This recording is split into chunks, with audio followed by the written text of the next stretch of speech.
Где зародилась коми-журналистика? Именно это пытались понять участники экскурсии пешком по Усть-Сысольску. Эти традиционные прогулки по городу проходят во главе с известным историком Михаилом Рогачевым. На этот раз встречу приурочили к столетию региональной печати. Откуда и где же она получила свое становление, а также другие интересные факты из вековой истории наших СМИ расскажет наша коллега Александра Головина.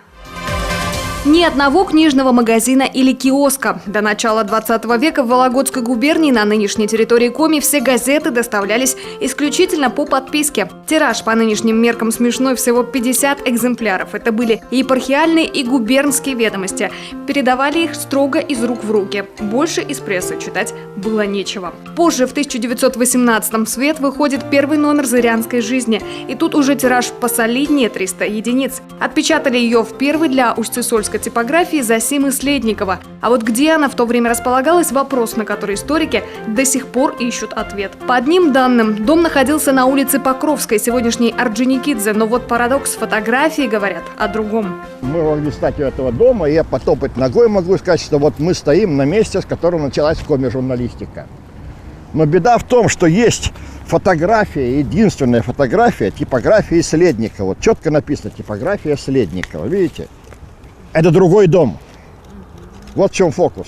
Если верить фото, то первая типография находилась немного ниже, прямо напротив Национальной библиотеки. Но все-таки где истина, доподлинно неизвестно. И вот попробуйте теперь вот нам разобраться, откуда началась коми-печать. Поэтому мы скажем так деликатно.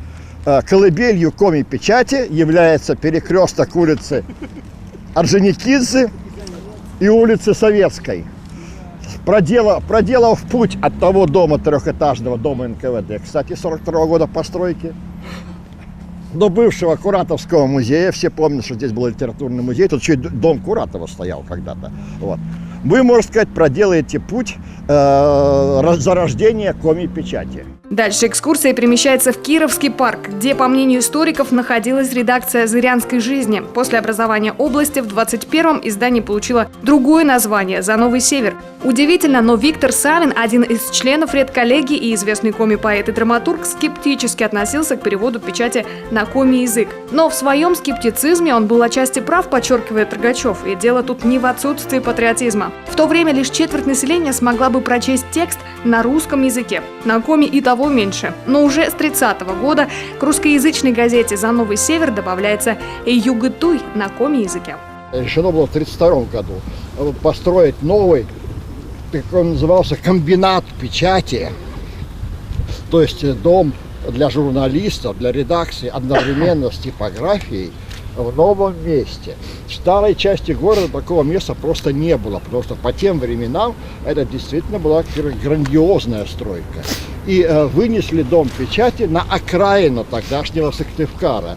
Дальше слово принимает Игорь Бобраков. Он и сам свидетель многих переломных моментов нашей печати. Журналист рассказывает, советская пресса была под жестким контролем. Как пример, известный случай с Яковом Задовым. В 1939-м главред газеты «За Новый Север» публикует критический комментарий на одно из постановлений коми-обкома КПСС. Скандал прогремел на всю страну. Этот случай вошел во все учебники по истории журналистики. И я вам скажу, что я в 1975 году учился на журфаке в Ленинградском университете. Мы это проходили.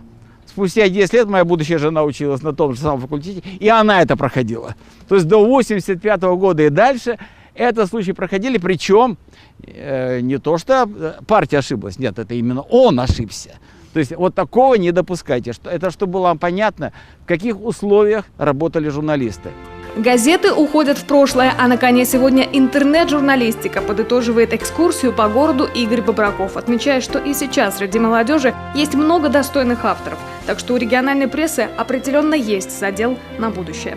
Александра Головина, Иван Богомолов, телеканал Юрган, Сыктывкар.